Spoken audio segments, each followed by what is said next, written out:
Good afternoon. Thank you so much for joining our Occupational Health and Safety Information session. My name is Monica Jackson, and I am the Director of the Occupational Health and Safety Program at UC Davis's Division of Continuing and Professional Education.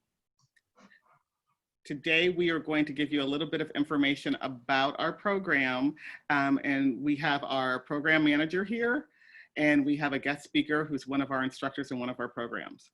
So we will talk about the Occupational Health and Safety Program. We will talk about the Workplace Health and Safety Certificate. We will give you a little bit of information about our Hazardous Materials Program. And like I said before, we will introduce you to one of our instructors who teaches in our Workplace Health and Safety Certificate. And then we will end today with a question and answer session. As I said, I am Monica Jackson, Program Director. Later on in this presentation, you will meet our Program Manager, who would be the day-to-day contact for this program. Her name is Hannah Moore. And our Instructor Spotlight, our guest speaker today is Susan Tingley. Susan is a physical therapist and certified industrial ergonomist, and she teaches ergonomics in our Workplace Health and Safety Certificate program. She will give you some tips today on how to make sure that you are being ergonomically safe and healthy in your workspace as you work from home or at your office. It's always best to, if you're doing health and safety, to make sure that you're at your optimum best. And what better way than to be ergonomically fit? So Susan will join us later on in today's presentation. So we're going to start off with a poll because we want to know a little bit about some of our attendees. And please feel free to just answer this, and you will not be identified. It's just a poll to help us gauge where you guys are in your health and safety education. How many of you have taken a course with UC Davis's Continuing Professional Education, formerly called Extension? How many of you are returning students?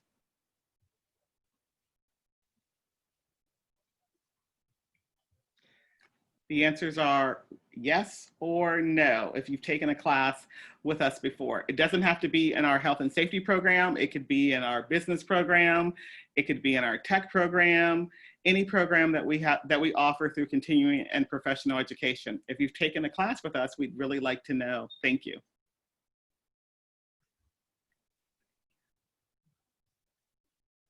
Well, it looks like that we have all newbies here today.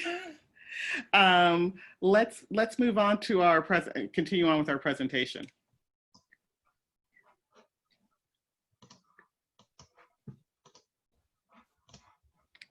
I think people like to be a little quiet because I know that there are people in the room. So let me tell you a little bit about the mission that we strive for at UC Davis and at UC Davis's Continuing and Professional Education program. As a lifelong learning arm and nonprofit arm of the university, we pride ourselves on providing learning opportunities and helping people that are professionals in the field continue to grow in their particular area of expertise by providing professional development training.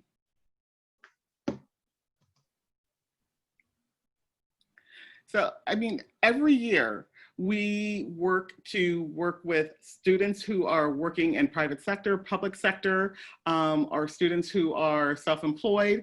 In this past year alone, we have taught in all of our in our entire organization over 62,000 people, and we teach about 3,000 courses. Again, not all in the health and safety program, but in all of the other programs that we offer through our organization. We serve students primarily in the greater Sacramento, Northern California region, but we do offer courses throughout the 50 states and international courses through our international program.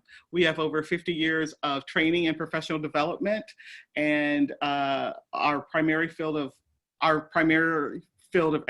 education. I'm sorry, this is the first.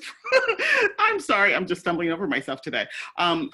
Our primary focus of education is in business, environmental, health and safety, technology, and human services. Most of our the courses that we offer in our program are focused on professionals who are working in the field. And so we do things, we offer courses that are there to help people who are working, advance them and grow in their whatever their chosen field is. Like I've said, we offer courses in business, health science, land use planning, human services. We have a very successful brewers program and winemaking program, project management program. The list goes on. Right now, our courses are online, primarily online, but we do hope to be offering classes in the classroom in 2021. We offer a mix of individual standalone courses, and we also do certificate courses, and we also have professional concentration. So whatever you're looking for in the field of professional development, I think we can find something that would fit your needs. Time for another poll. I hope we get some feedback this time. Can you tell us a little bit about yourself? Why are you interested in the workplace health and safety program? Is it because you're currently a workplace and health and safety manager? You want to become a workplace health and safety manager? You've been asked to become a health and safety manager, or possibly you already are and you're seeking a promotional opportunity, or is this other? If it's other, we'd love to hear what that other is, so feel free to add that into the chat.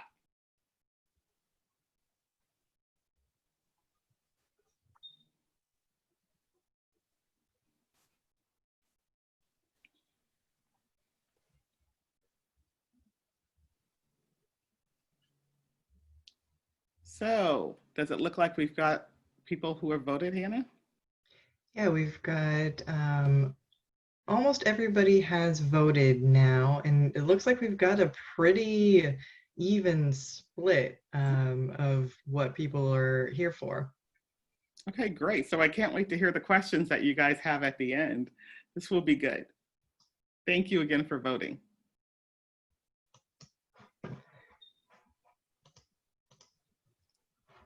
So professional development training can be expensive.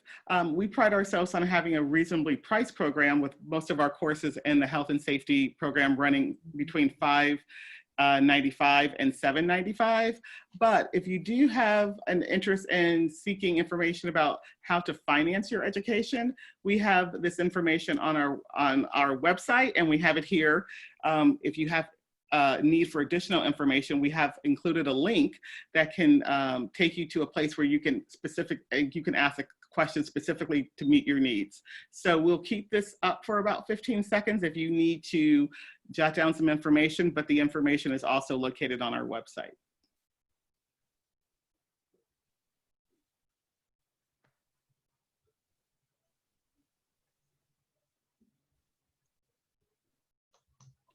I think we have a question, and thank you, Vivian. We're going to answer your question at the end, but thank you so much for taking that step and being the first one to ask a question. We really do appreciate it.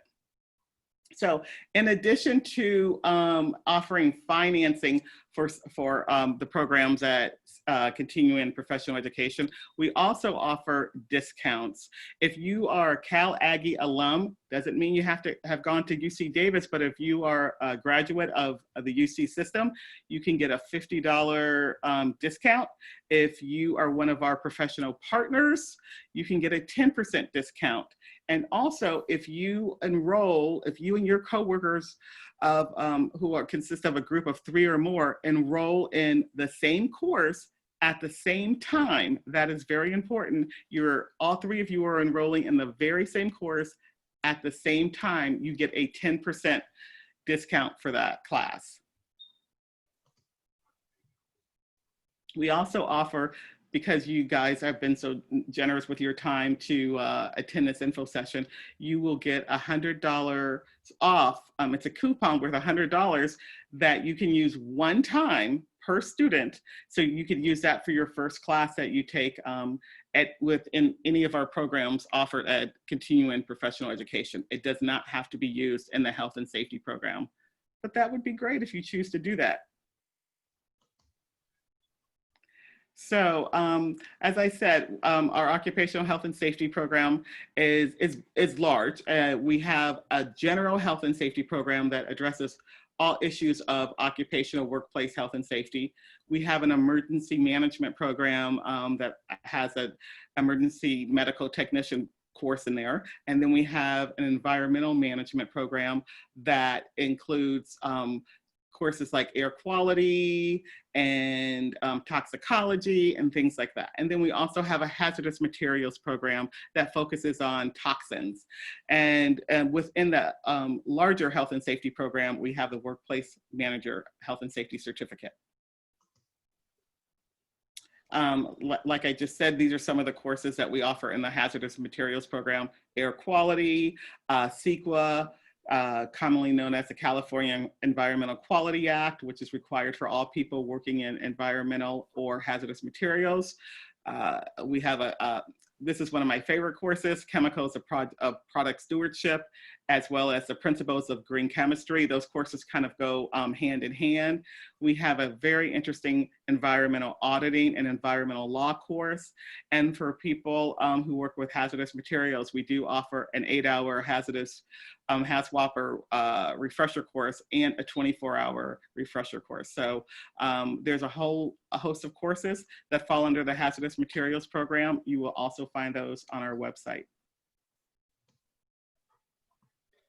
So I'm going to hand it over to Hannah Moore. She's our program manager. As I said earlier, she would be the person who would be your day-to-day contact if you decide to take courses in our health and safety program.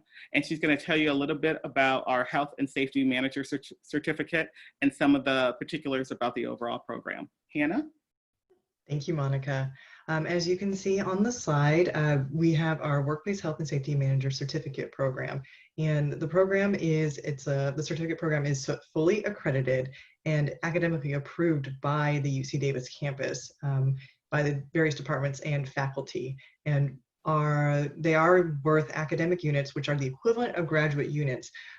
But that does depend, if you were trying to transfer them, it does depend on the institution that you are transferring to and how many and how they accept them. But within UC Davis, they are the equivalent of graduate units. The certificate program consists of 9 required courses. There are no elective courses, so the 9 are the total that you need to take, which is a total of 15.75 units. And it's approximately about $5,700 to complete the certificate, and then there is an additional $125 application fee, which is non-refundable. With the application fee, you can do that early in the program. That actually helps us kind of track you that you're in the certificate program, and we'll be able to reach out to you, letting you know any new classes that are coming up or if there's been changes in the schedule. But you're not required to pay that before you start taking classes. Many times we'd kind of recommend maybe taking one course, seeing if this is what you're looking for before you do pay for the application fee. With the 9 courses, we offer them, generally we offer each twice a year. So you can complete the whole program in as few as 24 months. But there is a 5-year window in which to complete all the required courses to receive your certificate. And here's a list of the courses, the 9 courses that we have in the certificate program, so you can see kind of what we are covering with that program. So there's the Health and Safety for Workers, Laws and Regulations, Health and Safety Management and Program Development, Introduction to Industrial Hygiene, Industrial Hygiene Sampling and Monitoring Instruments, Industrial Safety Hazard Control, Ergonomics in the Workplace, which is the course that Susan teaches, and she's here with us today. Fire and life safety awareness, emergency preparation, excuse me, and management, and incident investigation techniques. And so, as I said, those are all generally offered twice a year. So, something that we've started recently, somewhat recently, is our accelerated certificate pass. And what that means is that if you can complete the certificate program courses within 3 years, you'll be able to receive your final course for free. And we'll actually also waive that $125 application fee. Now, this is not something that's automatic. You need to reach out to me, Hannah Moore, the program manager, so that I know that that is what you are intending to do, and we'll discuss what that looks like. And then we have an agreement that we'll both have signed, stating that you are starting the program, that you will be doing it in 3 years, and with the 3-year, you'll let me know that you've now reached your final class. I'll also be tracking, but you should reach and say that you're ready to take their final class, and then I will take the steps to make sure that your final class is free and that application fee is waived. Now, if you are signed up for the 3 years, but you are unable to complete it within 3 years, there is not a penalty to you. You still then can finish within that original 5-year window, but you will be responsible for paying for the last class and the application fee to receive the certificate. So yeah, and if you're interested in that, please reach out to me. We'll be sharing our contact information at the end, and you can let me know if you're interested or if you have further questions about that, or you can ask questions now that we'll answer at the end of this presentation. And so with that, we're going to move on to Susan's part of the presentation. So Susan, thank you for being here with us, and please share about your class and yourself. Absolutely. So hi, everyone. My name is Susan Tingley. I'm a physical therapist as well as a certified industrial ergonomist. And I've been doing ergo consulting for over 20 years now, so a long time. I almost hate to admit how long it's been. It just kind of makes me feel a little old. But I love doing ergonomics because ergonomics is really looking at the match between the person, the work they're doing, and their equipment, and how those things all fit together. So it's a little bit like a puzzle. So if you like puzzles or if you like to help other people, ergonomics is a great topic for you to explore and learn a little bit more about. The course that I teach is a 2-day ergonomics in the workplace course. And it really emphasizes practical problem-solving approaches to both evaluating as well as mitigating musculoskeletal risk factors. And you can do that by making sure the work is designed appropriately to start with, or how do you redesign or readjust things, what applicable equipment is needed, or how do you select equipment, what are safe work processes and work techniques. And this course is designed to look at both office ergonomics as well as non-office industrial settings. So people that take this course, I think one, it helps you individually because we all are doing whatever kind of work we're doing, and how can you set it up for yourself? But it also helps people in the health and safety field because it's part of your health and safety program in terms of how do you implement an ergonomics program, how do you design work and help employees have better awareness and understanding of working in a health and safety manner. So it's a great course. I think people find it really interesting. I think people have a lot of fun with it. We do both a lot of hands-on as well as classroom kinds of activities. In the current environment, you'll be doing hands-on stuff at home and turning in kind of group projects and individual projects that you'll be sharing with the rest of the group and sharing with me. So does anyone have any questions about ergonomics or any questions about the 2-day ergonomics in the workplace course? Well, Susan, I got some questions that I would like to ask. So, with the current situation, we've got so many people that are working from home.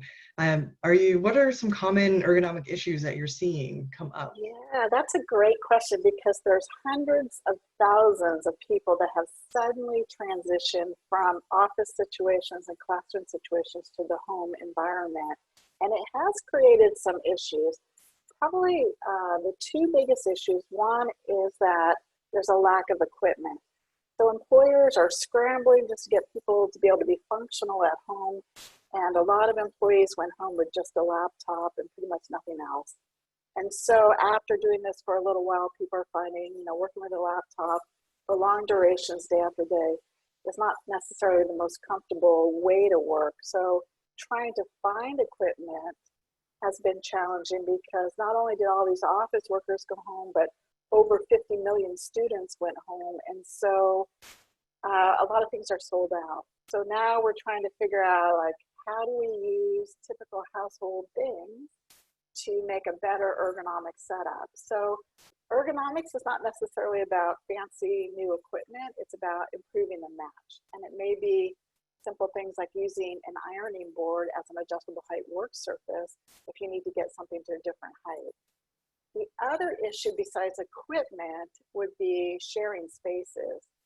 So now not only are people sharing their living space with work, but many of us are not living by ourselves, and now we're sharing our living space with other people and their workspace as well. So the challenge has been, like, who works in the kitchen counter, who works in the bedroom, and maybe if you have kids at home, they're all around the kitchen table, 3 or 4 of you, and then you have to go to a meeting and it has to be quiet, and you're shifting to the bedroom, or now it's dinner time and you're picking up all your computers so you have a place to eat. So the shared space and the lack of equipment has been a pretty big challenge in terms of this, like, really sudden transition to the home environment. Yeah, for sure. I'm definitely experiencing that. I know, I don't feel so bad sitting at the dining room table now. Thank you for that, Susan. So I guess another question is, are there any trends or upcoming issues that you're seeing in your industry? Well, I think, like many other industries, ergonomics is similar in that, as technology evolves, we're trying to use technology to be more efficient, to be more effective. And there was already a trend starting where remote evaluations, virtual training was becoming available the last few years. Obviously, right now, it's significantly increased. And I think once the pandemic is over or calmed down and people are getting back to offices and things like that, I think a lot of it's still going to stick. I think we're still going to see virtual evaluations, virtual training available, and it's going to be a matter of picking and choosing when is it effective to do something virtually, when is it going to actually be more effective to do something in person, and maybe it's going to be a combination of both of those. So I think that is going to continue to some extent. It's just a matter of how much and how do you combine those things. So I think you touched on this a little bit before, but how many years have you been working in your industry, and what kind of changes have you seen during that time? Yeah, that's a great question. So at 5 years, I thought, whoo, good experience. And at 10 years, I'm like, whoo, I'm an expert. And now at 20 years, it's just like, oh, 20 years, I'm just old. But there have been some pretty significant changes, I think, in ergonomics, but maybe also generally in health and safety as well. It may be similar. So when I first started doing ergonomics, really the majority of the time when I got a request for an ergo evaluation, it was because somebody already had a workers' compensation claim, and it was a way to manage that claim or a way to get them back to work, that kind of thing. And that was really for the office worker. And for the non-office worker, when we brought up ergonomics, people were like, oh yeah, that's where you put the keyboard. And they didn't really think about ergonomics in the non-office setting. Fortunately, that transitioned away from waiting till we have a workers' comp claim to how do we prevent an injury, both in the office environment as well as the non-office environment. And it was really, again, about improving that match between the people doing the work, the job tasks that they're performing, and the equipment, and really getting those things to fit together a little bit better in both types of situations. And then in the last few years maybe, I've seen more of a transition to not only do we want to prevent an injury, but how do we promote wellness? How do we promote health and wellness? And how can we design a job or jobs or tasks so that people are not only not having an injury, but they're healthy and well? And that's been really exciting. I think that's been really interesting. Relatively newer trend that we see in the ergo world. Now, I think that those three issues that you just talked about are ones that could not be more relevant than now, especially as people return to the workplace. It's not going to be the same workplace that they left, talking about the ergonomics that are going to be in place while still ensuring that everybody that's working beside you or across from you, it's safe. And then also just the wellness, like you said, the emotional, the psychological, the mental wellness that we all need to really be mindful to self-care. And that has to transition as we go back into the workplace. So that was really interesting. I really appreciate you touching on that, Susan. Absolutely. So I guess just one last question from me. You know, and this is kind of something I think I could even use, is that do you have any ergo tips that you can share when there are so many of us that are working remotely? I do. So a lot of people that I speak with are working with just a laptop. And there's really no way to work in a good posture with a laptop. So the general ergo guidelines for computer work, you know, just sort of very general basic, is the keyboard should be close, keyboard and the mouse should be close to your elbow height. And then the top toolbar, top icon on your screen, that should be fairly close to your eye level. So you figure a laptop is only about 9 inches from the keyboard to the top of the screen. And so your body follows what you're looking at and what you're reaching for. So if you're looking down and reaching this way, you start getting into that T-Rex kind of awkward posture. So as a minimum, people that are teleworking should have an external keyboard and an external mouse. Because as soon as you separate what you're reaching for from what you're looking at, then it's just a matter of being creative. What do I have around my house, or, you know, furniture that I have, or other things to get that laptop display close to your eye level and to get that keyboard and mouse close to your elbow height.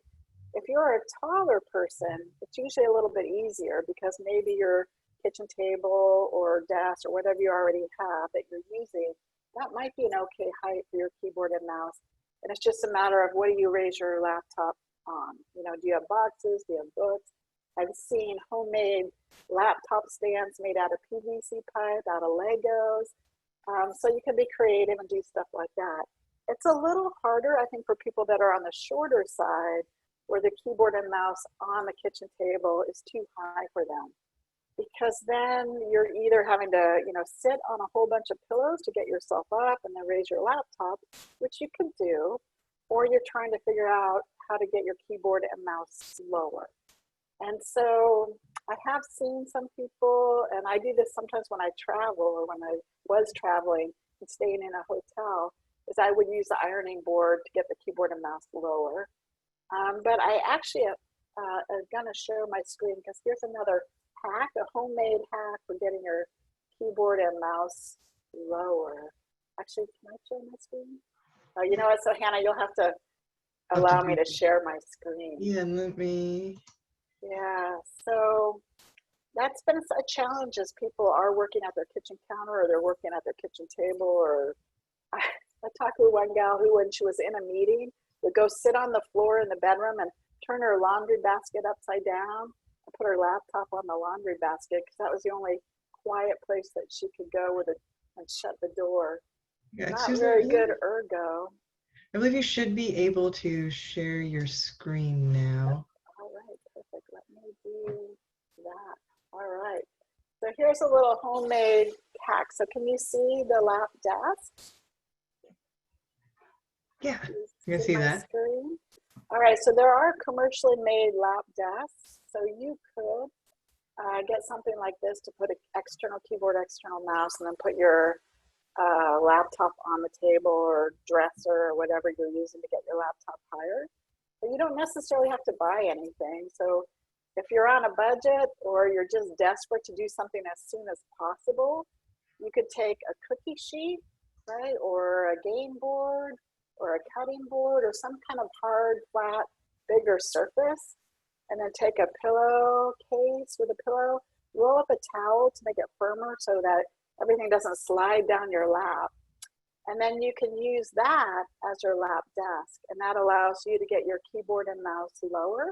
So now your arms are closer by your side, your shoulders are relaxed, and then you can raise your laptop up on a box or books or whatever you have around to get the laptop display fairly close to your eye level, while your keyboard and mouse is fairly close to your elbow height. So that's my homemade quick tip hack for getting your keyboard and mouse lower for people that need to do that. And there are, lots of different kinds of things out there that are available for purchase, or they were available. So this is actually sold out, the TableMate, but there are other types that might be out there that you want to look for, and make sure you have enough leg clearance that you could put a keyboard and mouse on to get them lower if you need to get them lower. And there are clamp-on keyboard mouse surfaces that are available for purchase. You just have to make sure your table is flat on top and bottom for the clamp to fit. And that's another way to get your keyboard and mouse lower if you're average to shorter height.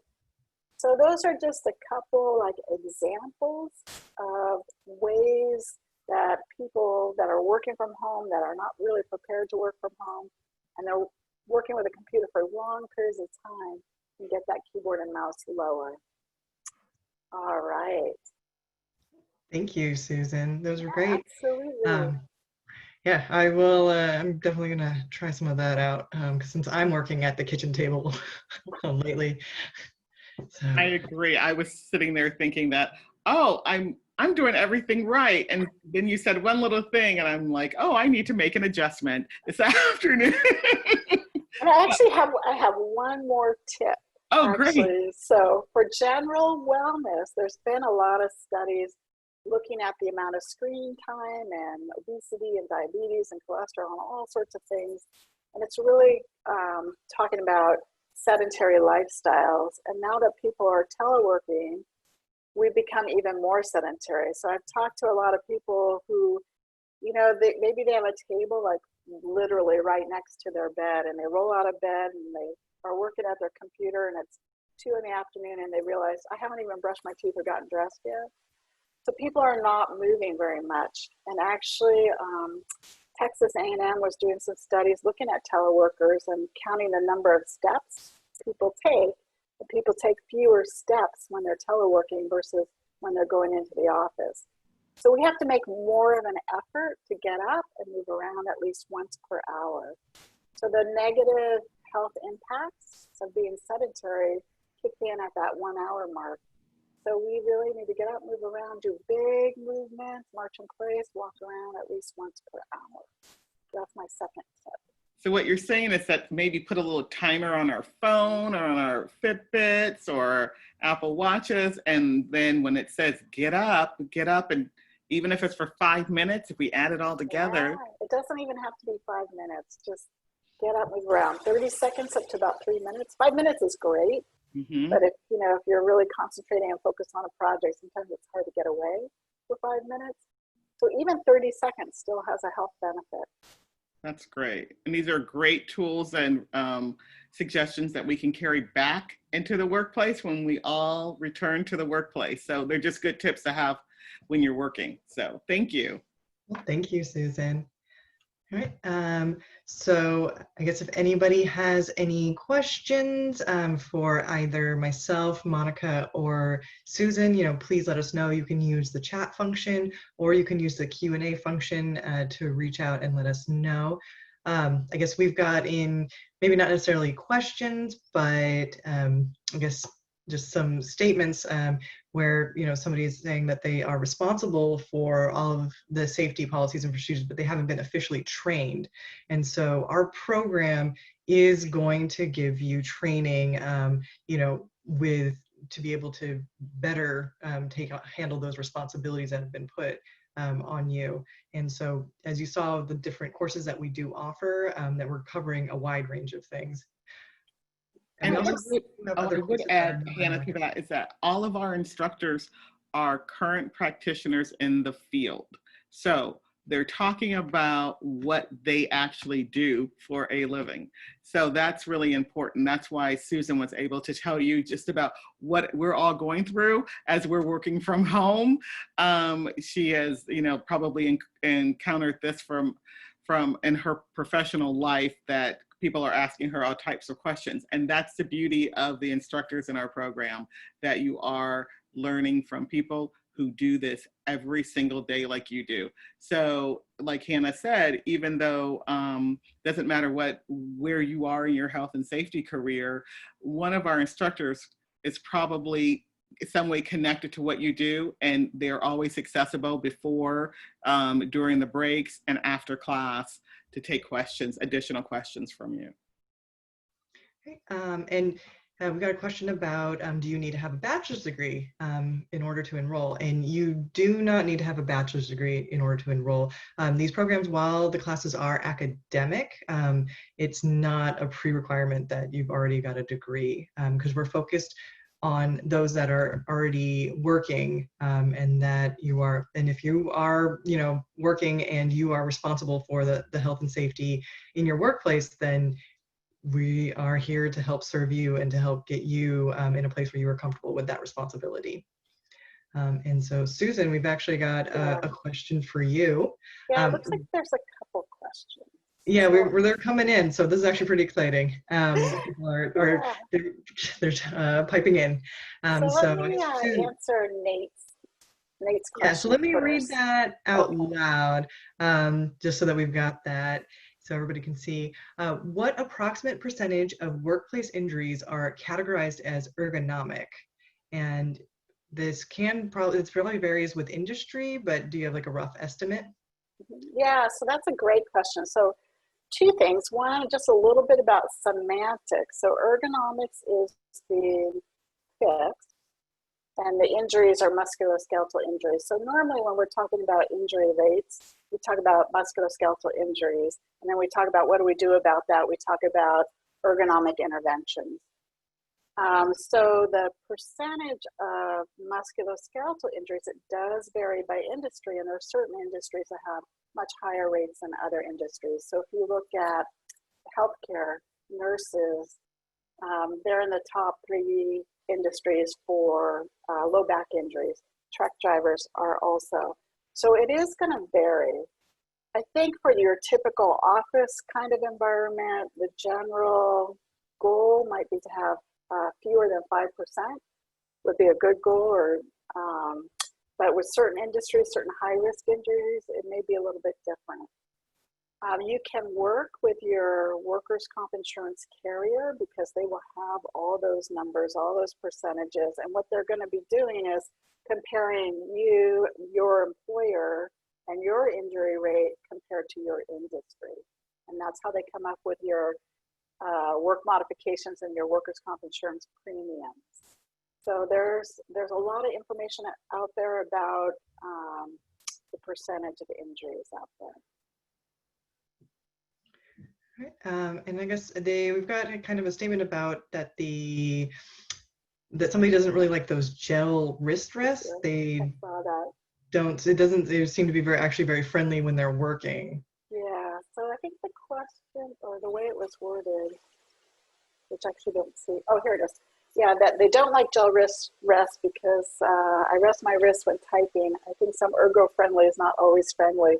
And I think that's a great comment because there's a lot of myths out there, ergo myths about, oh, everyone should be sitting this way, everybody should be using this, everyone should be using that.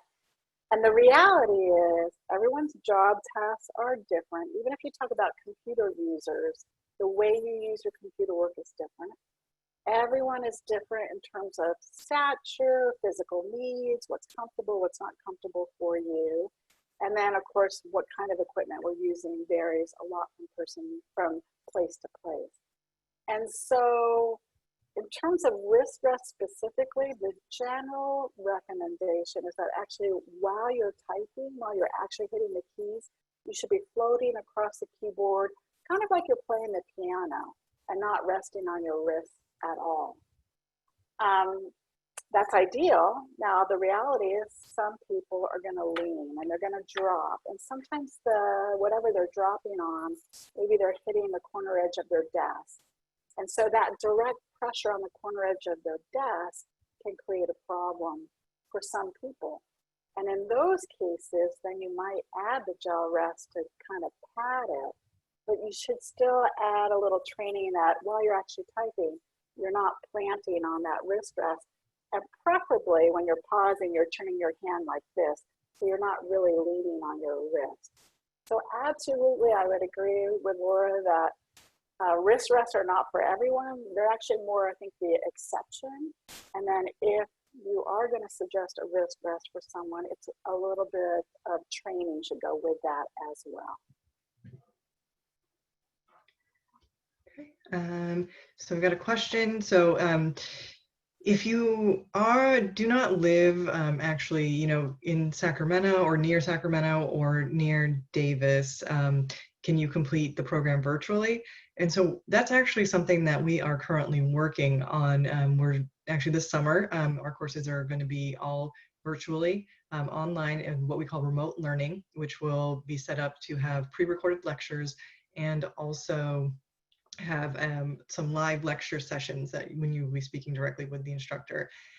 And we are planning to put all of the actual certificate courses online. So this summer and in this fall, we'll definitely be offering everything remote learning. And then we want to be able to leverage that into the future. So even when we're back in the office, we're back in the classroom, we want to still be able to have those online classes. So our goal is that you would be able to complete the program virtually. So and Monica can chime in if there's anything I missed there. The only thing I would just add is that the entire, like Hannah said, the entire certificate will be available online.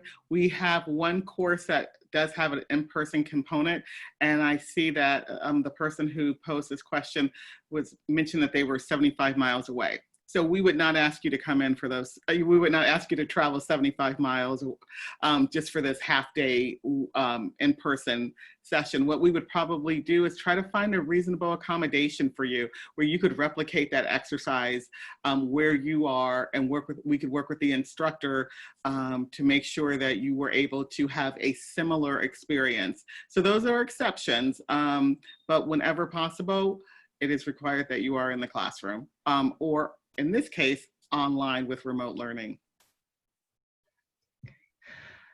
So we will be sharing the website information and contact information at the end. So right after, I believe it's the next slide, we'll actually have that information. We'll leave that up for people to take down.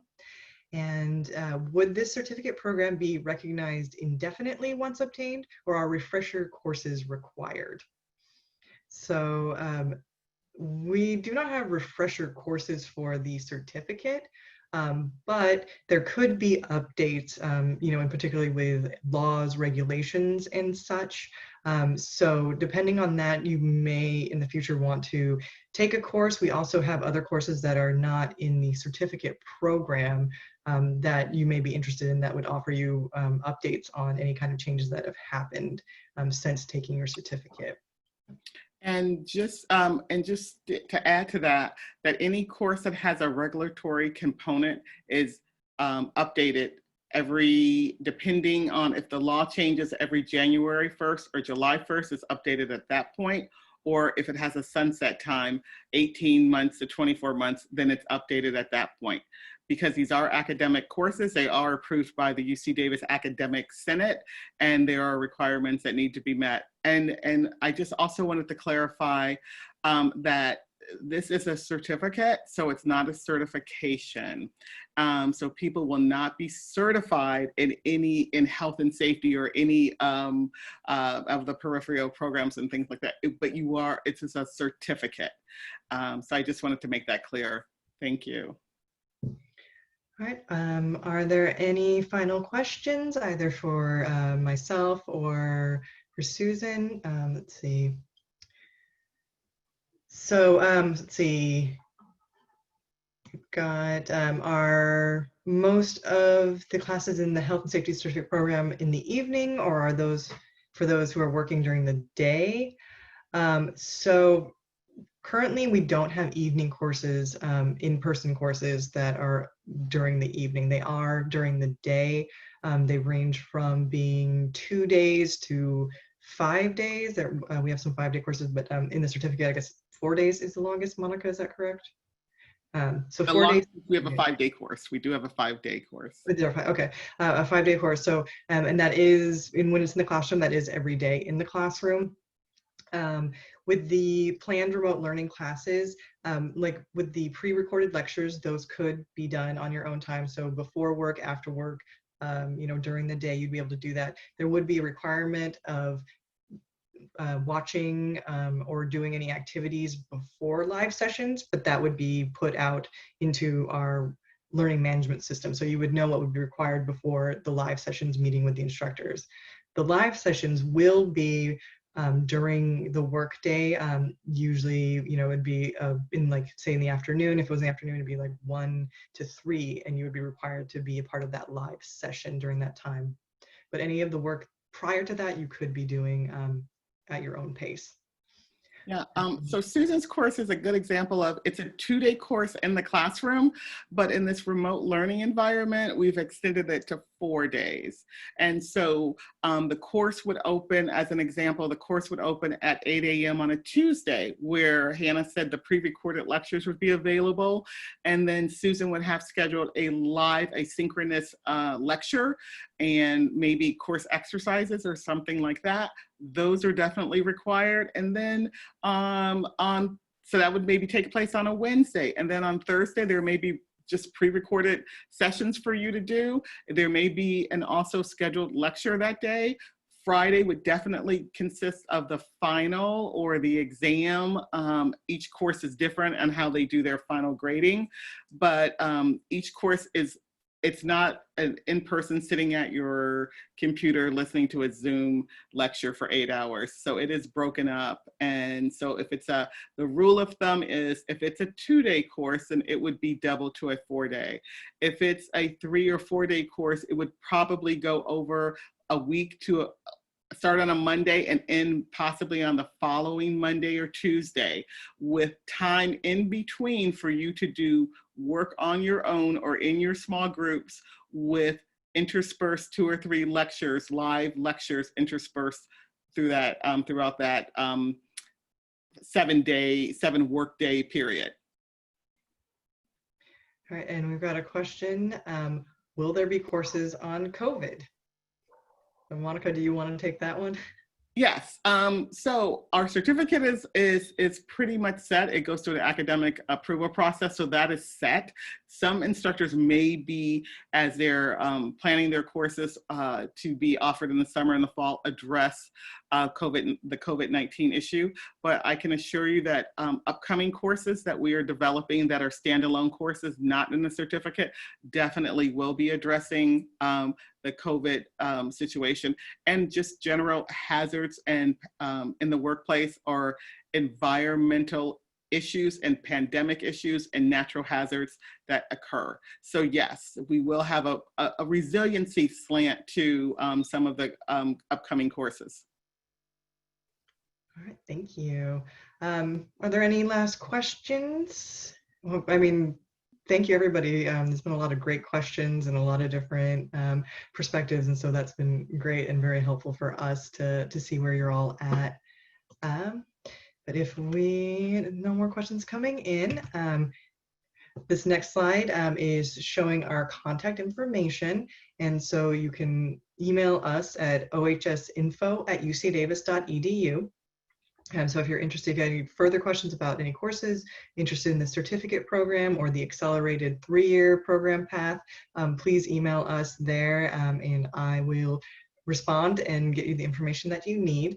You can also see our Facebook page, and then you can go to our website, which is cpe.ucdavis.edu. Unfortunately, it looks like the end of the URL got cut off there, but if you do go to the main continuing professional education website, you will be able to find our particular section of the website, and you'll see the classes that are offered, find more information about the certificate, and from there you can also reach out to us.